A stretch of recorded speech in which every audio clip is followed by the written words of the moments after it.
Anybody who is a Christian could probably, well, they're not going to know the Bible.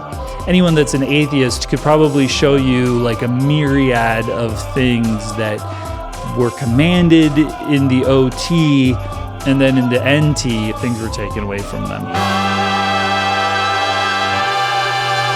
Hey folks, welcome to Joel Reads Bible. I'm Joel and I read Bibles so that you don't have to. And we're here at Deuteronomy chapter 12. So we're moving right along. We're heading for the middle of the book so that we can turn that corner, we can get over that hump all the way to the end of the Torah, which is exciting. Like, you got to admit, it's pretty exciting to be where we are, reading the whole entire Bible. It's been a while, but we are almost done the first 5 books. It's pretty neat. Currently, we are listening to Moses reiterate, you need to follow God's laws and ordinances and statutes. And he's going to, I think in this chapter, give even more laws, ordinances, and statutes. Like, I just did a quick little gander, so I'm not 100% sure, but we're going to find out in just a minute. Without too much more ado, I'll ado this much more ado. Check this out. If you guys stick around to the end of the chapter, which I recommend you do, I'm going to tell you what I loved about the chapter.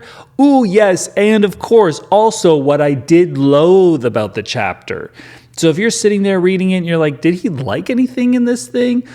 Which sometimes I do, like, hint at it during the chapter. Or if you go like, I hate this, I wonder if Joel hated it. Well, I'm going to as well also tell you what I also did to hate as well at the end of the chapter. So stick around, and that's the end of the doing. And now we're going to get right into the chapter.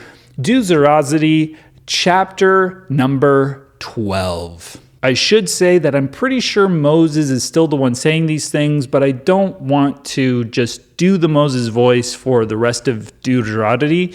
I think would be a little bit much. So I'm going to be reading it like a normal person, but we can just assume it's Moses narrating it. So I'm just going to be reading it like myself, who is 100% just like a normal person. These are the statutes and ordinances which you shall observe to do in the land which Yahweh, the God of your fathers, has given you to possess all the days that you live on the earth.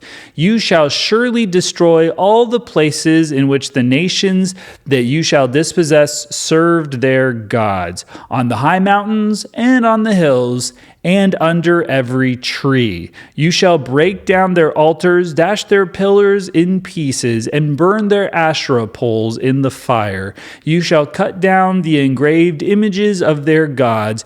You shall destroy their name out of that place. At first, when I was reading this, I was like, are they going to destroy like all the houses, like all the city in general? But that wouldn't be the case, because previously in another chapter, don't ask me which one, it talked about all the Hebrews will be living in houses they did not build, with all sorts of stuff they did not acquire. You know, it's all just other people's stuff, and it's going to be really, really great.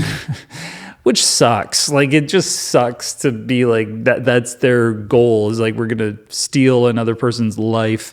So they can't be like tearing down the other people's houses and destroying all of their stuff, because they're going to be stealing that. That what's being said here is we're going to destroy any sort of like remnant of the other gods, rip apart kind of the cultural history when it comes to like other gods of these people. You shall not do so to Yahweh your God, but to the place which Yahweh your God shall choose out of all your tribes to put his name there. You shall seek his habitation, and you shall come there.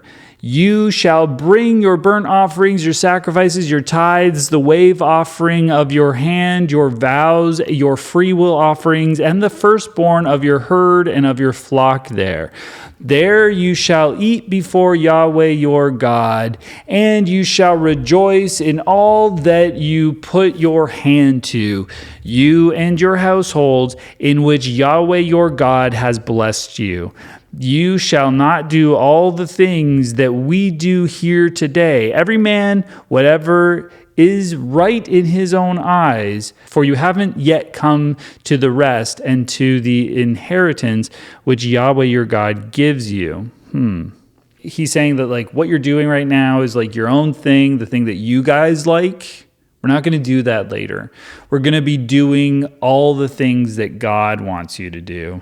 Right now, you guys are like in the wilderness, you're doing your own thing, you're kind of like living your own life. When I give you your inheritance, when you get like to rest, that's when you're going to start living the way Yahweh wants you to live. That's what I'm sort of understanding, but let's see if it elucidates it a little bit more. But when you go over the Jordan and dwell in the land which Yahweh your God gives you to inherit, and he gives you rest from all your enemies around you, so that you dwell in safety, then it shall happen that to the place which Yahweh your God shall choose to cause his name to dwell there you shall bring all that I command you, your burnt offerings, your sacrifices, your tithes, the wave offering of your hand, and all your choice vows which you vow to Yahweh.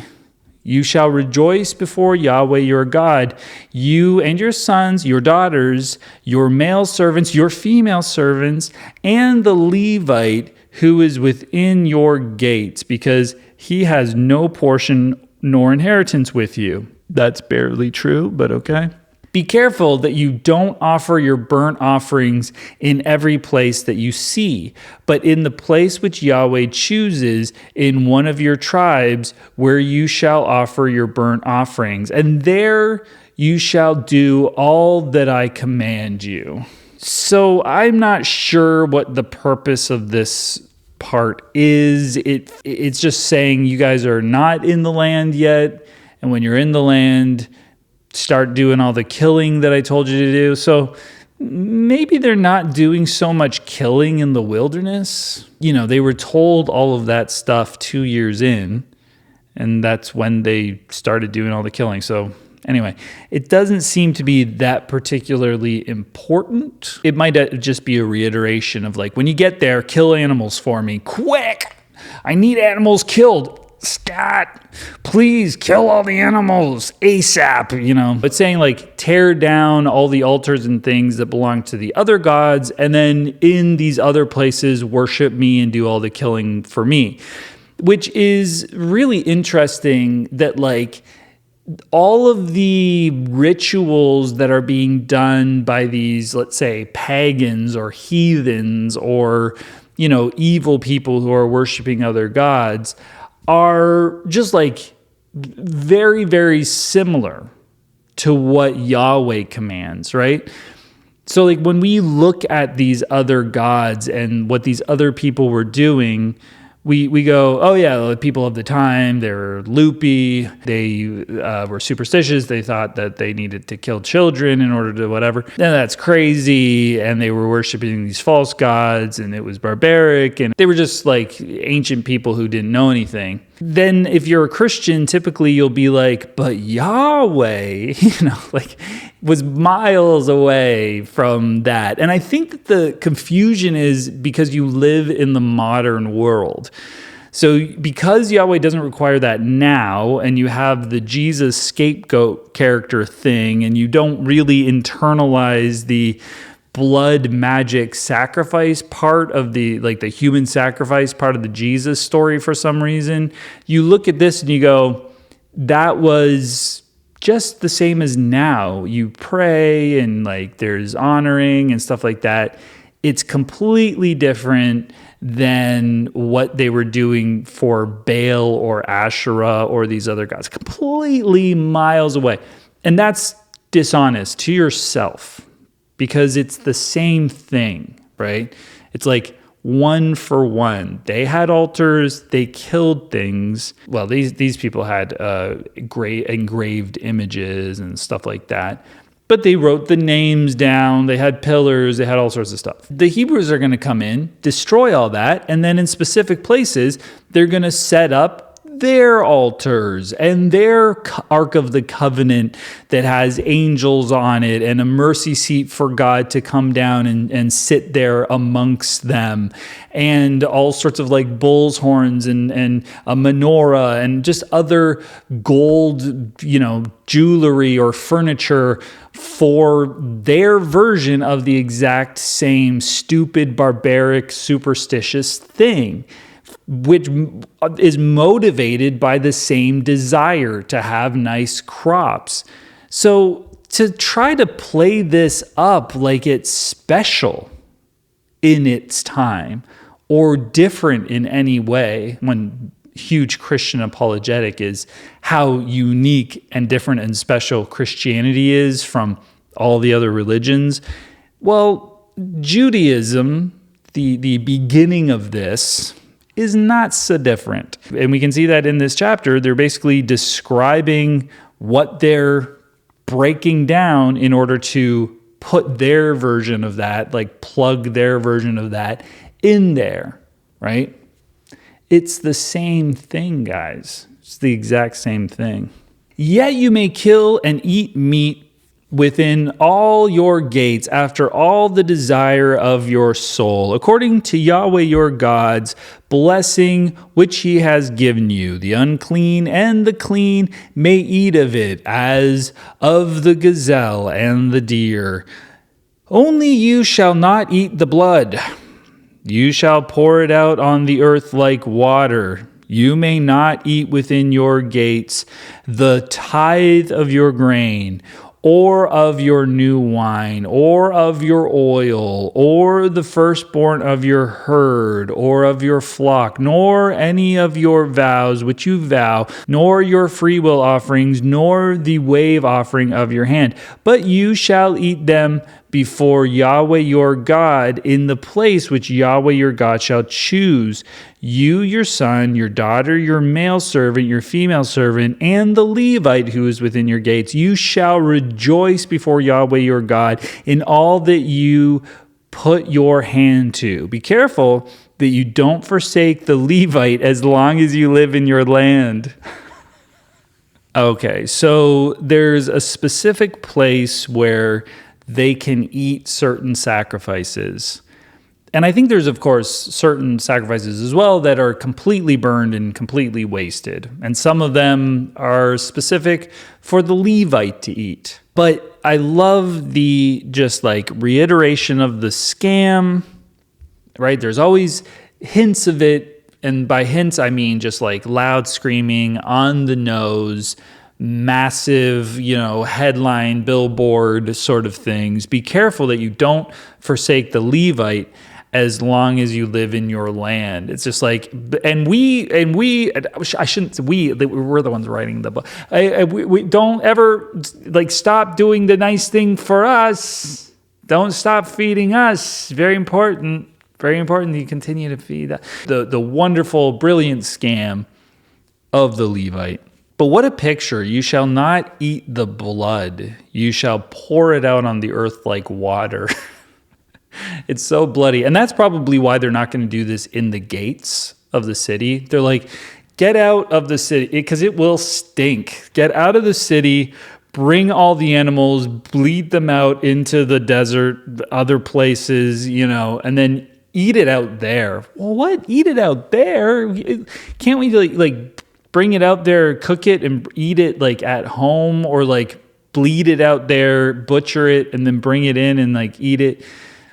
That's weird to eat it just around all the blood and feces. When Yahweh your God enlarges your border as he promised you, and you say, I want to eat meat because your soul desires to eat meat, you may eat meat. After all, the desire of your soul. If the place which Yahweh your God shall choose to put his name is too far from you, then you shall kill of your herd and of your flock, which Yahweh has given you, as I have commanded you, and you may eat within your gates after all the desires of your soul, even as the gazelle and as the deer is eaten. so you shall eat of it. The unclean and the clean may eat of it alike. Only be sure that you don't eat the blood, for the blood is the life. You shall not eat the life with the meat. I suppose maybe what it is like in your small city, you don't bring the blood don't pour the blood all over the place. Don't make a huge mess. Eat it out of the city and then come back. But if you really must need to eat meat, or if I've made the city too big and you live at the far end and it just takes too long to get to the outside of the city and you really want to eat meat, yeah, you can do that. Just still do it, but don't eat the blood. If you just live too far away, just do the stuff, do the cooking. It's fine. It's just fine. It feels very lenient. Why even mention it? But I feel like this is something to do with maybe hygiene or something like that. I think there's more to this story that I don't understand because I'm not a biblical scholar or a scholar of the ancient Near East or something like that. But there's got to be some sort of reason for this. And I think that the I want to eat meat thing, my theory about how previous stories in the Bible, especially Genesis, and it happens in other places, are object lessons for certain laws and mainly certain laws and other things that happen in the book. I think that's what the quail story may have been, a hint at this sort of law about eating meat. It may be sort of a way to try to temper people a little bit, so that they don't, we don't want to go crazy with the meat. Remember when the other guys, they went crazy with the meat, they wanted meat and then God killed them.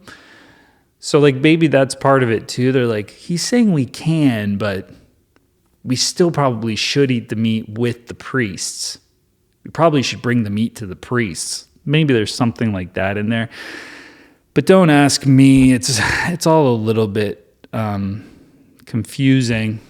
You shall not eat it. You shall pour it out on the earth like water. You shall not eat it, that it may go well with you and with your children after you, when you do that which is right in Yahweh's eyes. Only your holy things which you have and your vows you shall take and go to the place which Yahweh shall choose. You shall offer your burnt offering, the meat and the blood, on Yahweh your God's altar. The blood of your sacrifices shall be poured out on Yahweh your God's altar, and you shall eat the meat. Observe and hear all these words which I command you, that it may go well with you and with your children after you forever, when you do that which is good and right in Yahweh your God's eyes. What's being said here is specifically, if you're going to eat meat, best case scenario, go bleed this out and then burn all the, stuff that God wants on the altar, right? Burn the meat and the blood on Yahweh's altar. So I think this is kind of let's get rid of this stuff that may have some bacteria in it or something along those lines. So I feel like this has something to do with health and safety or something. This is something along the lines of butchering, but definitely with a good helping of superstition. I don't think it's just practical, right? Whatever these silly rules are for these people, because God wants all the blood to be poured out and you just only eat the meat, this is actually described as good and right. Is this universally good and right? Morally right? And good as a value judgment? It's good to bleed out animals on altars and burn some of the meat and the blood and eat the meat without blood.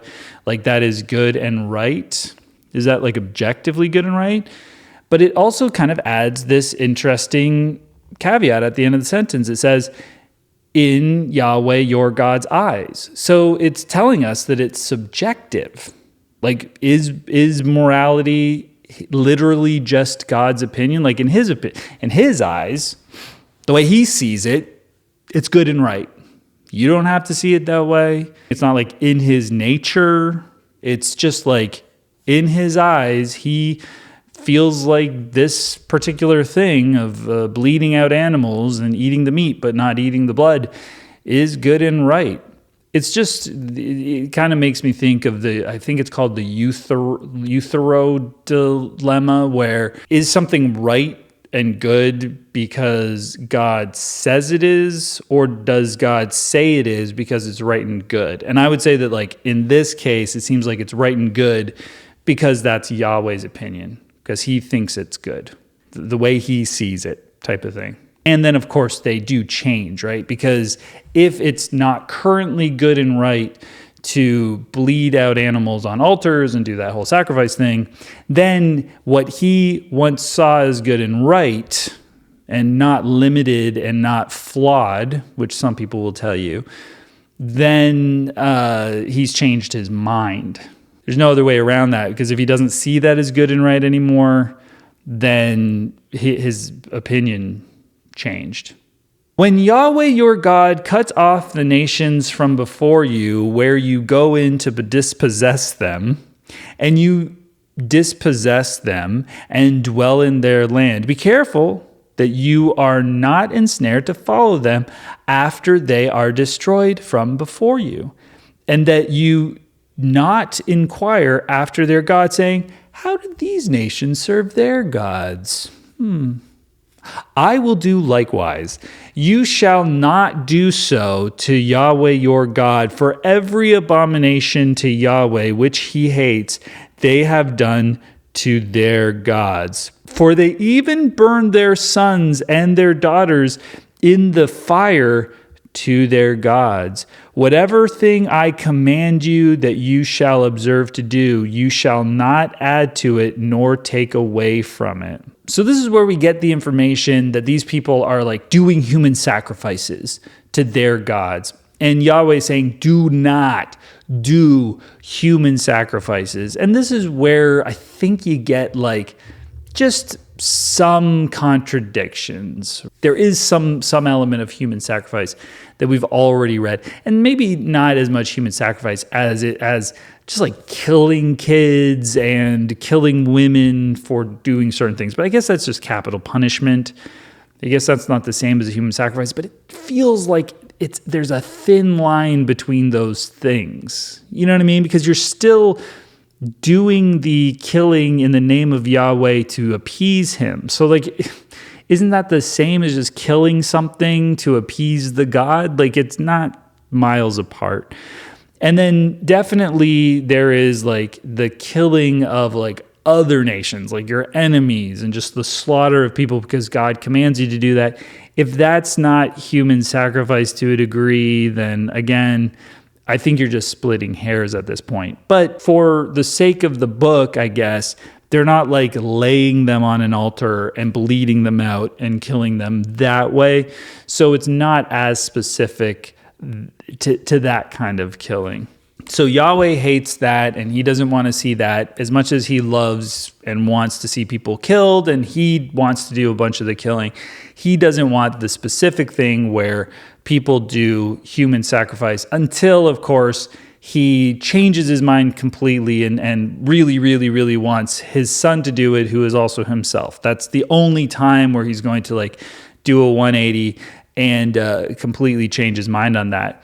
And speaking of changing his mind, whatever thing I command you, you shall observe to do. You shall not add to it nor take away from it. He has this opinion of all of these things that he's commanded, specifically the sacrifices in verse 28. They're good and right. He loves the ordinances. The way you can love him is by following the ordinances and all the laws and decrees and statutes.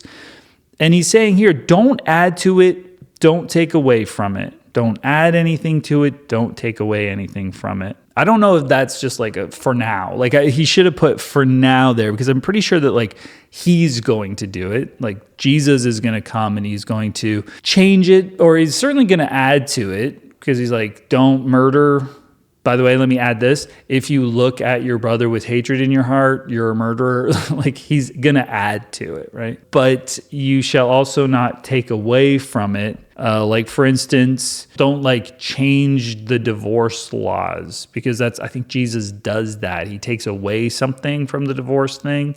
You can only divorce in the case of adultery, whereas I think there were other reasons you could have divorced.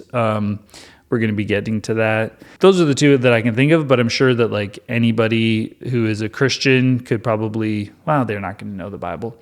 Anyone that's an atheist could probably show you like a myriad of things that were commanded in the OT, and then in the NT, especially with Paul, they were added to or taken away from. That's the way that this is going to work. And you're going to call it progressive revelation, but what I'm going to call it is a contradiction, because that's what it is.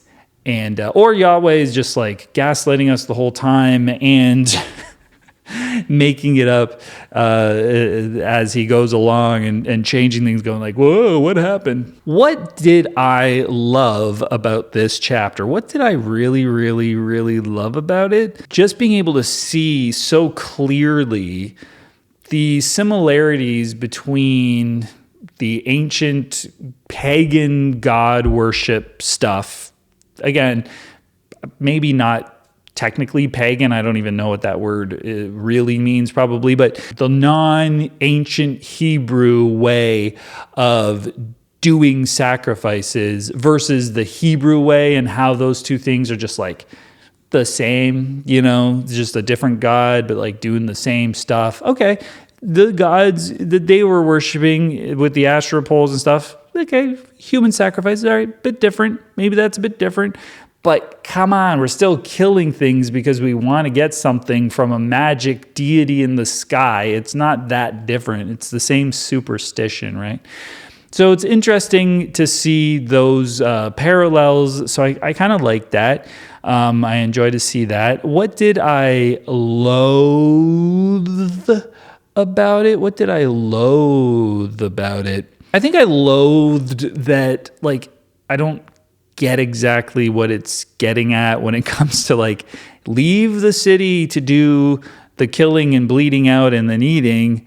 Unless you're in the city too far, then might as well do it in the city. It's like, what's going on here? It seems like a non-point if you're just going to like say it that way. So I kind of maybe wish it was a little bit clearer what it means and what they're trying to do with that. But again, I have a feeling that it doesn't matter at all. Anyway, guys, thanks for joining me. I appreciate it. I hope you enjoyed this chapter. If you did, think of subscribing if you haven't, like this video, and maybe even leave a comment to help push it into the algorithm. Actually, I don't know if this one's worth pushing into the algorithm. This one might be better just to watch and like just watch silently, maybe a thumbs down. Put a thumbs down on it maybe, and just like let it pass into anonymity. Let it just go away, because it's not great. To be fair, it's not great. Bye.